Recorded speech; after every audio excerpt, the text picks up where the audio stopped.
passé un petit peu de temps la dernière fois à décrire la relativité que ferait une fourmi sur une surface bidimensionnelle. Ce que je propose de faire maintenant, c'est d'entrer dans le vif du sujet, de s'intéresser à l'espace-temps à 3 dimensions spatiales et 1 dimension de temps dans lequel on vit maintenant. Donc, essentiellement, le but de l'épisode qui vient ici, c'est d'exposer ce qu'on appelle la métrique de Friedman, Lemaitre, Robertson et Walker, qui décrit un univers qui a une courbure spatiale uniforme, qui est la même partout, et dont l'échelle spatiale peut éventuellement dépendre du temps. Donc ça va nous permettre d'aborder des questions de courbure d'espace, mais aussi d'expansion de l'univers. Je reviendrai sur tout ça dans le détail, évidemment. Bon. Alors ce que je vais faire pour commencer, c'est je vais procéder par analogie. J'ai la dernière fois montré comment on trouvait la métrique sur une sphère en plongeant cette sphère dans un espace de dimension supérieure. Je propose de faire ça de la même façon dans l'espace tridimensionnel. C'est-à-dire, la question que je me pose là, maintenant, c'est quelle est la métrique qui décrit un espace, pas un espace-temps pour l'instant, un espace tridimensionnel qui peut éventuellement avoir une certaine courbure, cette courbure étant homogène, la même partout dans tout l'espace. Et du coup, je vais faire vraiment ça en double. Je vais reprendre ici très brièvement ce que j'ai fait la dernière fois pour la sphère, et je vais, étape par étape, faire la même chose dans l'espace tridimensionnel qui nous entoure. Donc ça va être ce que je vais appeler une 2 sphères. Ça va être une 3 sphères. Ça vit donc ça dans un espace à 2 dimensions. C'est le dessin que j'avais fait la dernière fois. Voilà. Cette sphère a un rayon R. J'indique ici le rayon. Je vais prendre le même rayon ici. Alors, ça va être très difficile de faire des dessins dans ce cas-là, parce qu'un espace tridimensionnel courbe, on n'arrive pas spécialement à se le représenter facilement. Plus précisément ici, si on veut se représenter cette surface bidimensionnelle, je la plonge dans un espace tridimensionnel plus grand et du coup je peux la voir. Mais là, il faudrait que je plonge ça dans un espace quadridimensionnel et ça, je ne sais pas faire. Enfin, moi, personnellement, je ne sais pas faire. Voilà. Donc, on va se reposer sur l'analogie. Et je vous rappelle qu'on avait écrit la chose suivante. Les distances dans l'espace tridimensionnel sont données par dx2 plus dy2 plus dz2. Quand je dis les distances, ça ce sont les distances qui séparent un point de coordonnées x, y, z dans l'espace à 3 dimensions et un point n de coordonnées x plus dx, y plus dy et z plus dz. Donc ça c'est la distance usuelle entre deux points de l'espace tridimensionnel et je vais utiliser le fait que les points qui appartiennent à la sphère vérifient ça. x2 plus y2 plus z2 est égal à r2. Voilà. Du coup, la coordonnée z qui est ici, on va pouvoir la sortir de cette expression-là et la remettre là-dedans. Et on aura une métrique qui va dépendre que de 2 coordonnées au lieu de 3. Dans le cas de l'espace dans lequel on vit maintenant, on va faire la même chose. Imaginons que cette 3 sphères, quelqu'un qui a beaucoup d'imagination parvienne à s'en représenter un plongement dans un espace quadridimensionnel, cette personne va écrire la chose suivante. La distance entre 2 points dans cet espace quadridimensionnel s'écrit de la manière suivante. Où ça, c'est la distance entre un point de coordonnées x, y, z et u. Il faut que je rajoute ici une 4e dimension spatiale. Je vais noter la coordonnée u. Et un point n de coordonnées x plus dx, y plus dy, z plus dz et u plus du. Donc ça, c'est la distance la distance infinitésimale entre ces 2 points qui sont infiniment proches l'un de l'autre, aussi proches l'un de l'autre qu'on veut. Dire qu'un point appartient à une 3 sphère, ça veut dire que les coordonnées x, y, z et u sont reliés par une équation qui est très similaire à celle-là, mais simplement avec une coordonnée en plus. Voilà, ces coordonnées sont reliées par ça. De la même façon, ce qu'on va faire ici, c'est que le u qui est ici, on va l'exprimer en fonction du reste à partir de cette expression-là, remettre ça là-dedans, et on aura une expression de dl carré en fonction de 3 coordonnées au lieu de 4. Je vous rappelle cependant, il y a une toute petite subtilité. La dernière fois, ce n'est pas exactement ça qu'on a fait. La dernière fois, on s'est placé en coordonnées polaires, c'est-à-dire qu'on avait un axe Z comme ça, et puis si on avait un point M ici, pour décrire ces coordonnées, j'avais pris le plan perpendiculaire à Z et qui contient le point M, c'est celui que je suis en train de tracer ici. Il coupe la sphère en un disque et j'avais noté ρ, cette distance-là. Donc ρ ici, je m'étais placé en coordonnées polaires dans le plan XY, hein, c'est le plan qui est ici, le plan XY. Voilà. On a aussi un angle θ, j'ai une direction de référence, par exemple celle-là, et j'appelle θ cet angle-là. Donc dans le plan XY, je peux repérer les points par les coordonnées ρ et θ. Et on a la relation ici que ρ carré c'est ça, c'est x2 plus y2. Donc ça c'est ρ carré en coordonnées polaires. Et l'élément de longueur dl carré ici s'écrit plutôt en coordonnées polaires dρ2 plus ρ2 dθ2 plus dz au carré. Ça, c'est l'élément de longueur dans le plan XY perpendiculaire à Z, et ça, c'est l'élément de longueur dans la direction Z. Je vais faire la même chose dans le cas tridimensionnel. Alors forcément, c'est un petit peu plus abstrait, mais je vais considérer le sous-espace orthogonal à la direction U. Donc en fait, c'est celui qui est décrit par ces coordonnées-là. Donc c'est un espace à 3 dimensions ici. Là, on était à 3 dimensions, je coupe par un plan. Donc là, maintenant, je vais couper l'espace quadridimensionnel par un espace à 3 dimensions, décrit par ces coordonnées-là. Et je vais me placer dans cet espace tridimensionnel perpendiculaire à U. Je vais me placer en coordonnées sphériques. Cette fois-ci, c'est un espace tridimensionnel. Et je vais noter les coordonnées ici, non pas x, y, z, mais ρ, θ et φ. Et du coup, ça, c'est ce qu'on appelle ρ au carré. C'est la distance ρ qui apparaît dans les coordonnées sphériques. On la note parfois r, mais je veux vraiment garder ρ ici pour se souvenir que ce n'est pas la vraie distance dans l'espace quadridimensionnel, mais c'est celle dans un sous-espace de dimension inférieure. Donc le point M ici, ses coordonnées, c'est ρ, θ et φ, hein, en coordonnées sphériques. Ça, c'est donné par ρ carré. Et l'élément de longueur qui est ici, je vous rappelle qu'en coordonnées sphériques, ça s'écrit. L'élément de longueur s'écrit dl carré est égal à dρ2 plus ρ2 dθ2 plus ρ2 sinus carré θ dφ2. Et puis on a aussi le dz, le du2, qui est la dimension supplémentaire que j'ai rajoutée. Et je souligne ça en bleu. Donc, ce que je souligne en bleu ici, c'est la partie tridimensionnelle dans l'espace de dimension inférieure perpendiculaire à la direction U. Et je vais faire exactement comme donc ce que j'ai dit que j'allais faire. Je vais ici éliminer le U de cette équation-là en utilisant celle-là. Dans le cas bidimensionnel, je vous rappelle que ce qu'on avait écrit, je vais faire un petit peu de place. Donc on avait dans le cas bidimensionnel, dl carré est égal à dρ2 plus ρ2 dθ2 plus dz2. Et l'équation qui est ici nous dit que z2 est égal à r2 moins ρ2. Donc si je veux éliminer z, de l'équation qui est là, je différencie ça. Ça fait 2z dz est égal à moins 2ρ dρ. Donc ça fait z dz est égal à moins ρ dρ. Ça, je le mets dans l'expression qui est au-dessus. Ça fait dl carré est égal à... Alors ça, je ne vais pas le refaire, hein, je l'ai fait la dernière fois. Voilà, vous regarderez la vidéo, mais ça donne à la fin r2 sur r2 moins ρ2 dρ2 plus ρ2 dθ2. Je vais faire la même chose donc, dans le cas tridimensionnel. C'est parti. J'ai l'élément de longueur ici, dl2, qui est donné par dρ2 plus ρ2 facteur de... Je vais mettre ρ2 en facteur ici. dθ2 plus sinus carré θ dφ2 plus du2. Et l'expression qui est ici me dit que u2 est égal à r2 moins ρ2. Je différencie, ça me dit que 2u du est égal à moins 2ρ dρ, donc ça fait les facteurs 2 s'en vont, ça fait ça. Et je vais simplement remplacer ça dans l'équation du dessus.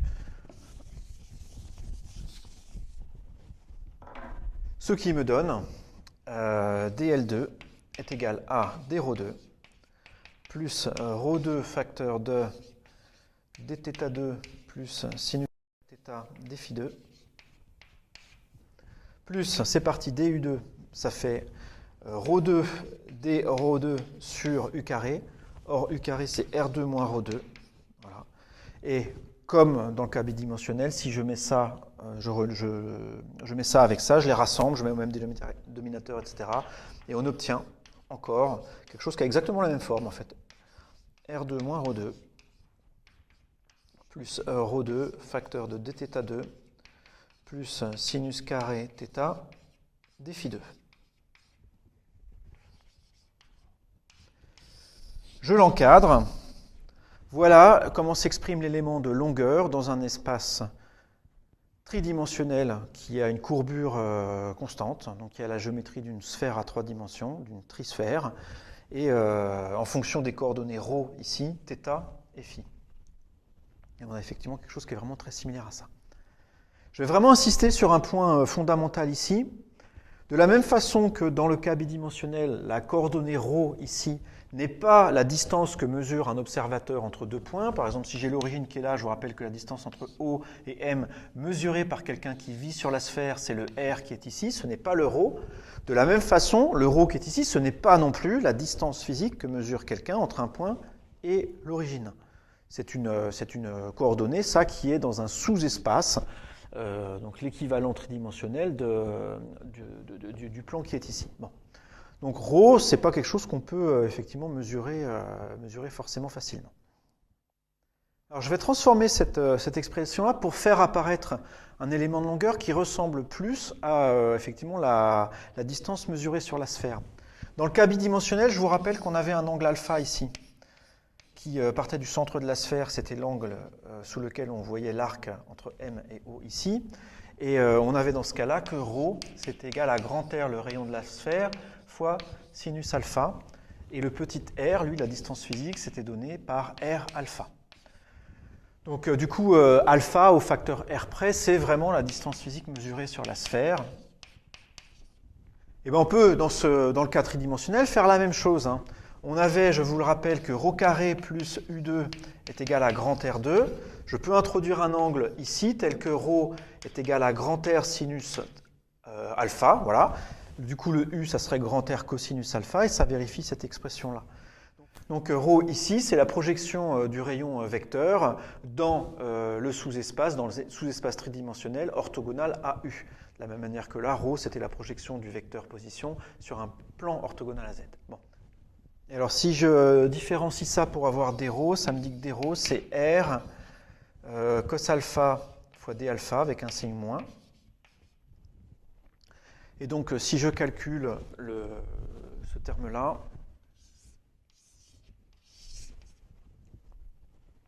ça nous dit que dl2, c'est égal à R2 d ρ, c'est-à-dire R2 cos carré alpha d alpha 2 sur R2 moins ρ2, c'est-à-dire R2 sinus carré alpha, plus ρ2, c'est-à-dire R2 fois sinus carré alpha, fois la partie qui contient les angles ici que je ne recopie pas au tableau.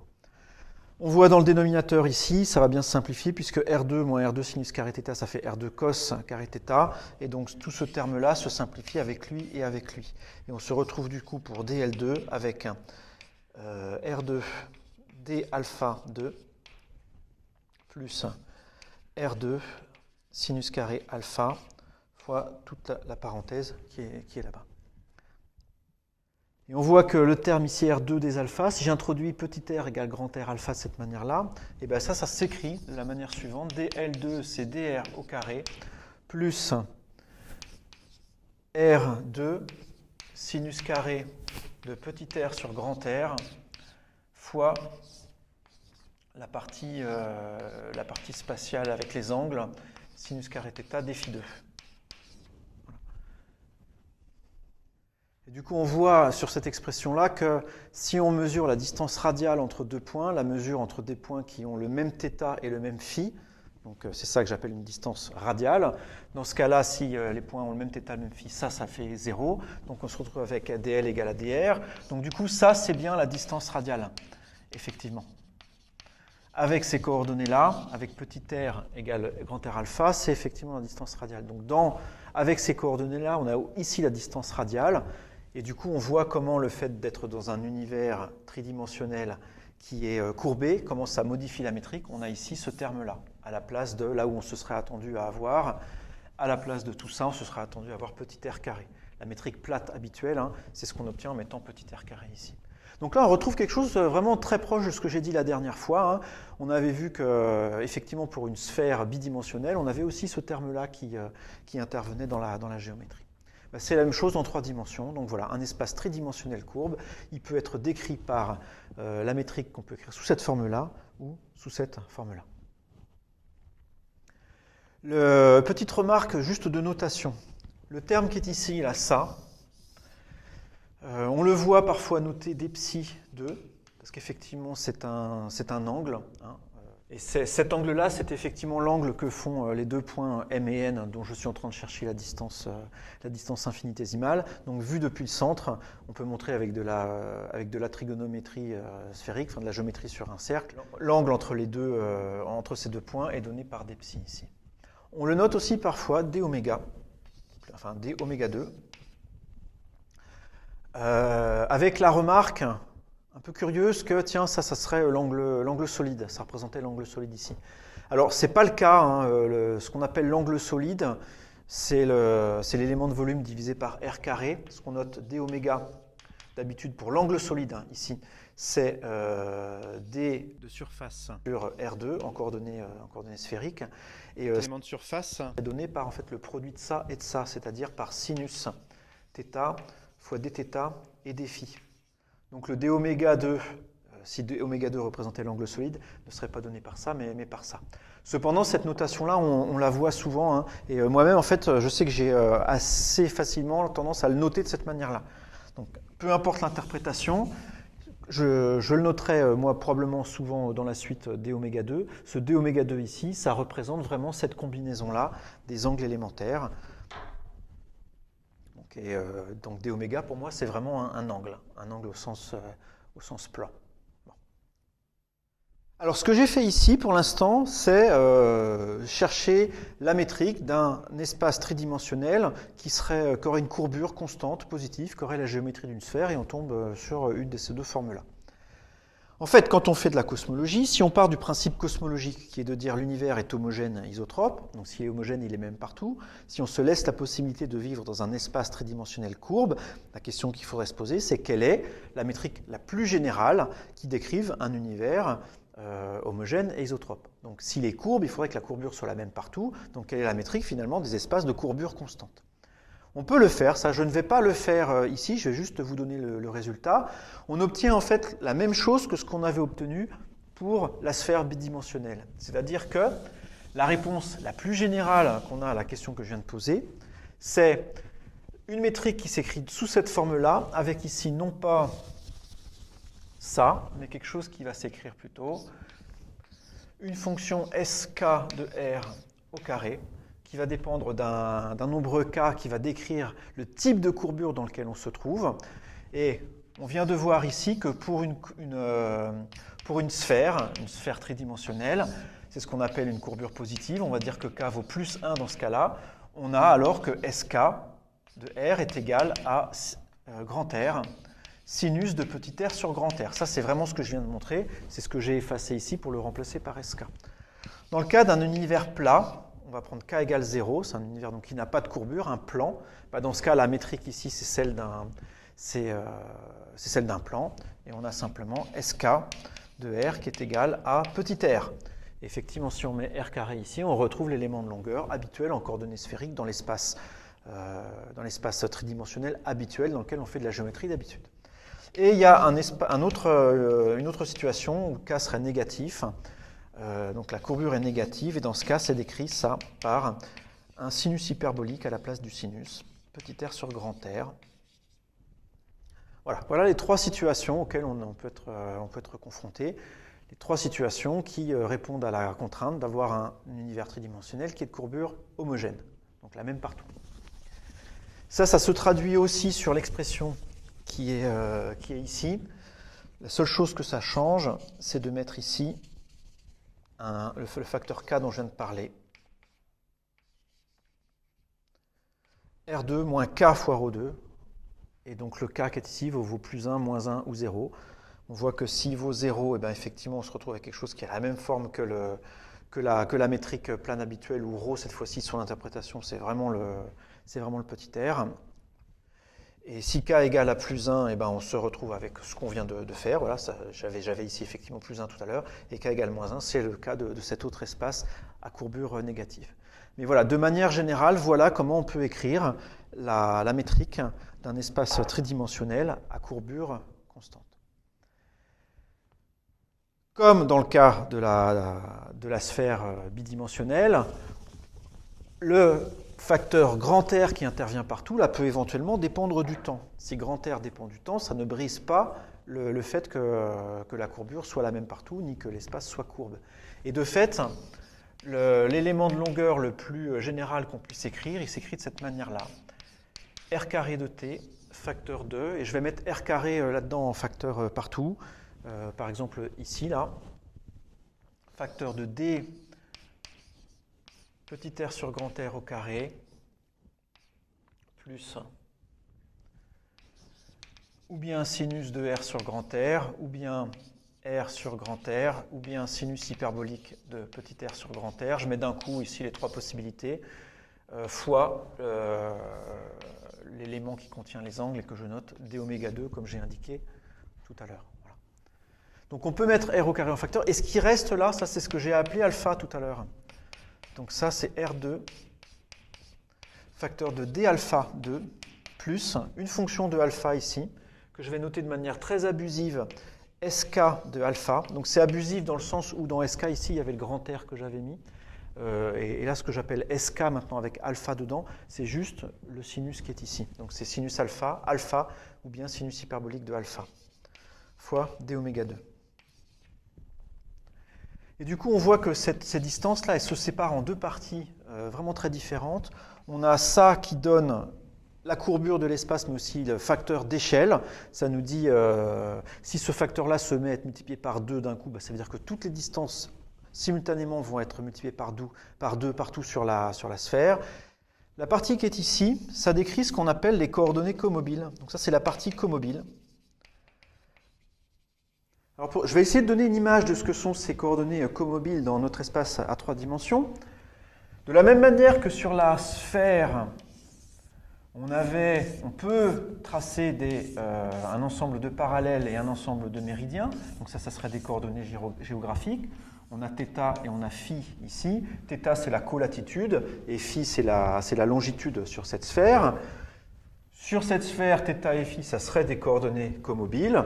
Et pour savoir à quelles coordonnées comobiles se trouve quelqu'un ici sur la sphère, il faudrait qu'il regarde quelle est la valeur de θ correspondant au parallèle qui passe par lui et la valeur de φ qui correspond au méridien qui passe par lui. Et la distance entre deux points serait donnée par l'écart de θ et de φ entre ces deux points, mais aussi par le rayon de la sphère. Bon. Donc quelqu'un ici dans cet univers-là qui voudrait matérialiser des coordonnées comobiles dessinerait sur la sphère des méridiens et des parallèles et verrait éventuellement autour de lui, quand la sphère s'expand, ces méridiens et ces parallèles tracés sur la sphère s'écarter. Voilà. L'expansion, ça se manifesterait par l'écartement physique entre les différents méridiens et les différents parallèles. Dans notre monde tridimensionnel, ça serait plus maintenant 2 coordonnées θ-φ, mais 3 coordonnées comobiles r θ-φ qui interviendraient. Et il faudrait, de la même façon que la fourmi sur sa planète là, tracer alors non plus des lignes maintenant, mais des surfaces r égale à constante, des surfaces θ égale à constante, et des surfaces φ égale à constante. En dimension 2, un θ égale constante, c'était une ligne. Maintenant, en dimension 3, θ égale constante, c'est une surface. Φ égale constante, c'est aussi une surface. Et R égale constante, c'est une surface aussi. Alors, il faut donc imaginer dans notre espace tridimensionnel des surfaces R égale constante, donc c'est-à-dire ce sont des sphères. On a des sphères autour de nous, éventuellement régulièrement écartées. Voilà. On a des cônes θ égale constante et on a des plans Φ égale constante. Voilà. Et il faut imaginer que l'expansion se traduit par le changement au cours du temps de l'écart physique qui sépare ces différentes surfaces. Bon, quand on dilate les plans Φ égale constante, ça redonne des plans Φ égale constante, donc eux finalement ils restent invariants par l'expansion cosmologique. C'est la même chose pour les cônes θ égale constante. En revanche, l'espacement physique entre les plans R égale constante, l'espacement physique, je vous rappelle, il est relié à l'espacement en R par le facteur d'échelle A de t. Donc la distance entre deux sphères comobiles séparées d'une distance petit r, c'est donné par a de t fois r. Donc quand l'univers s'expande, c'est-à-dire quand a augmente, cette distance-là, physique entre les sphères, augmente. Donc on aurait autour de nous un ensemble de sphères, voilà, tracées mentalement et qui sont en train de s'expandre. Voilà. Donc du coup, des objets qui sont comobiles, qui sont à l'intersection de trois de ces surfaces-là, on verrait, nous, sur la Terre, on les verrait s'éloigner de nous parce que la surface R égale constante, physiquement, a une distance qui augmente, correspond à un rayon qui augmente. Donc ces objets comobiles s'éloignent de nous d'une façon qui est déterminée par l'évolution temporelle de A. Ça, du coup, ça s'appelle la partie comobile. Co-mobile parce qu'elle bouge avec l'expansion. Ça décrit l'expansion de l'univers. Ça, on va y revenir vraiment en détail. Voilà. Et donc la longueur dans l'espace courbe peut se séparer dans ces deux parties-là. Ce dont je viens de parler ici, c'est l'espace tridimensionnel. Or, on aura besoin, pour faire de la cosmologie, de parler d'espace-temps, parce qu'on aura besoin de faire de la relativité à un moment. Et donc, maintenant, si j'écris l'intervalle d'espace-temps le plus général dans un espace-temps courbe à courbure homogène, ça s'écrit ds2 est égal à c2 dt2 moins r carré de t, facteur de d alpha 2 plus sk de alpha au carré d oméga 2. Allez, puis je vais même l'écrire de manière explicite, le d oméga 2 là. Ça c'est dθ2 plus sinus carré θ d phi 2. Voilà. Alors j'ai dit que c'était l'intervalle le plus général. Bon là je suis allé un petit peu vite, hein, vous êtes en droit d'en douter. On pourrait, sans rien changer au fait que l'univers soit homogène, isotrope, mettre un facteur numérique ici, là, même une fonction du temps éventuellement. Donc en fait, ce qui se passe ici, c'est qu'on définit la variable t pour avoir une métrique qui a cette forme-là. On peut toujours faire un changement quelle que soit la forme initiale de la métrique qui soit homogène, isotrope, on peut faire un changement de coordonnées qui mette le terme temporel sous cette forme-là. Donc voilà, c'est cette partie-là où je ne vais pas y passer trop de temps, je vous demande de me croire, j'ai essayé de simplement vous le faire sentir avec une analogie, mais voilà. Donc ça, c'est l'expression la plus générale de l'intervalle d'espace-temps dans l'espace-temps à 4 dimensions, 3 dimensions spatiales plus une dimension de temps. Alors je vais faire une petite remarque aussi au niveau des unités et des dimensions. Donc ça, du coup, c'est une grandeur sans unité. Entre parenthèses, dans pas mal d'ouvrages, vous le voyez noter chi plutôt que alpha. Donc ce rayon comobile là, on le note chi. Moi, je ne sais pas trop comment je vais le noter, ça va dépendre. Ce terme-là, qui décrit l'échelle de cette métrique, on l'écrit souvent d'une manière un peu différente. On introduit A de t, qui est R de t sur R0, où R0, c'est une taille de référence. Voilà. Ça peut être, par exemple, la valeur de ce R de t aujourd'hui, auquel cas ça veut dire que A vaudrait aujourd'hui 1. Bon, peu importe, on a une valeur de référence, et du coup, le facteur A qui est ici, c'est vraiment lui qu'on appelle facteur d'échelle. Ça nous dit de combien, en valeur relative, l'univers s'expand au cours du temps. Si A de t varie d'un facteur 2, ça veut dire que toutes les distances ont varié d'un facteur 2. Et du coup, la métrique qui est là-haut, on l'écrit d'une manière un tout petit peu différente. On écrit ça C2 dt2 moins A carré de t fois le R0 qui est ici, du coup, il rentre là-dedans. On se retrouve avec un d R0 fois alpha. C'est ça qu'on va noter dr, plus sk au carré de r fois la partie angulaire. Ce que j'ai noté R ici, là, c'est du coup R0 fois alpha. Du coup, si R0, c'est la valeur de R de t aujourd'hui, le petit r qui est ici, c'est la distance physique qui sépare deux objets aujourd'hui. Ce qui est important de voir, c'est que vraiment, on peut mettre l'élément d'espace-temps, l'intervalle d'espace-temps sous cette forme-là. Et cette partie-ci décrit l'expansion de l'univers, et là, on a la métrique d'un espace qui peut être courbe suivant la valeur de k. Cette métrique qu'on vient de déterminer, là, qu'on a écrit sous deux formes différentes, elle porte un nom. On l'appelle métrique de Friedman, Lemaître, Robertson et Walker.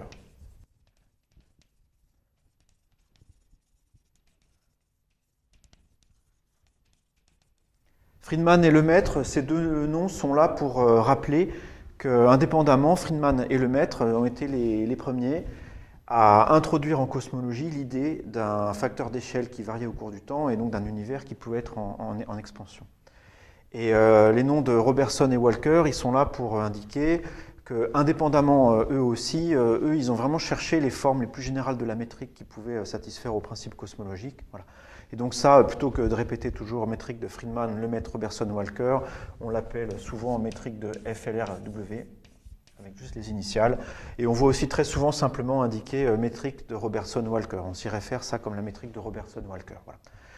Probablement que quand j'en parlerai, je dirai juste métrique de Robertson-Walker, mais c'est simplement parce que c'est plus court, c'est pas pour diminuer le rôle de Friedman et de Lemaître là-dedans. Alors j'ai passé un certain temps à décrire des espaces courbes. Alors là, vous allez râler dans votre tête parce que d'une certaine manière, ça sert presque à rien. Parce qu'on a des moyens de savoir dans quel type d'univers on vit aujourd'hui. Est-ce qu'on a k égale plutôt 0, 1 ou moins 1 ? Et alors il semblerait qu'on vive dans un univers qui soit plat, globalement. La courbure de l'univers dans lequel on vit, de l'espace dans lequel on vit, semble être vraiment très faible, et en tout cas on mesure des valeurs qui sont compatibles avec 0. Je reviendrai ça une prochaine fois sur comment on fait ça, comment on le mesure, mais pour l'instant je vous demande de me croire. Effectivement, l'univers dans lequel on vit aujourd'hui a l'air d'être plutôt un univers plat. Ce qui veut dire que la métrique qui nous intéresse ici, c'est celle avec ici non pas S carré de K, mais avec simplement R carré ici. Voilà. J'ai quand même tenu à montrer tout ça parce qu'il n'est pas exclu qu'on vive effectivement dans un univers qui a une courbure qui a une valeur faible mais non nulle. Donc voilà, et puis en plus ça permet quand même aussi de se familiariser avec le sens vraiment physique de tout ça. En particulier, ce qui est un petit peu difficile, alors là c'est une remarque plutôt d'ordre pédagogique, mais ce qui est difficile à expliquer dans cette situation-là, c'est que si on part d'un univers plat, c'est un peu plus délicat d'introduire le facteur d'échelle, disons de séparer la partie comobile et la partie facteur d'échelle dans cet intervalle d'espace-temps-là. Dans le cas de la sphère, finalement, on a quand même une visualisation qui est assez pratique. On a donc cette sphère avec des coordonnées géographiques, et cette sphère, elle peut enfler ou diminuer. Donc le facteur d'échelle, il a dans ce cas-là vraiment une interprétation très nette. Dans le cas du plan, on pourrait aussi, mais ça veut dire qu'on tire sur les quatre coins du plan, on l'expand, et quand on essaye d'y penser, on peut se faire des représentations fausses de certains phénomènes, plus facilement en tout cas qu'avec la sphère. Bon. En tout cas, voilà, ça va être vraiment le point de départ de ce qu'on va faire dans la suite. Et le genre de questions qu'on va se poser, c'est comment se propage la lumière dans un tel univers. Ça, la lumière, elle se propage avec ds carré égale à 0. Donc on va étudier des chemins qui sont tels que ds carré égale à 0. Et donc ça va nous dire comment on voit les objets lointains dans l'univers, puisque c'est par la lumière qu'on les voit. Donc étudier la propagation de la lumière dans ce type d'univers, ça va nous donner des informations sur l'apparence de ce qui se trouve autour de nous. On va aussi déterminer la variation temporelle de A de t. En fait, A de t, c'est ce facteur d'échelle, ce n'est pas une fonction arbitraire du tout. On va montrer qu'il y a de la physique qui permet de déterminer comment ça évolue. En fait, on va voir que c'est le contenu de l'univers qui détermine l'évolution de A, et selon ce que ça contient, on va même calculer des formes explicites de ça. On verra par exemple que dans certaines conditions, A évolue comme une loi de puissance avec le temps, dans d'autres, il peut évoluer exponentiellement avec le temps, etc. Ça, on va le faire plus tard en détail. Donc ça, là, je suis déjà en train de mordre un tout petit peu sur la suite. Je vais m'arrêter là pour ce cours-là. Et la prochaine fois, je vous parlerai vraiment d'expansion et de loi de Hubble. Comment est-ce que le facteur A de t qu'on a introduit dans la métrique, comment ça se manifeste physiquement.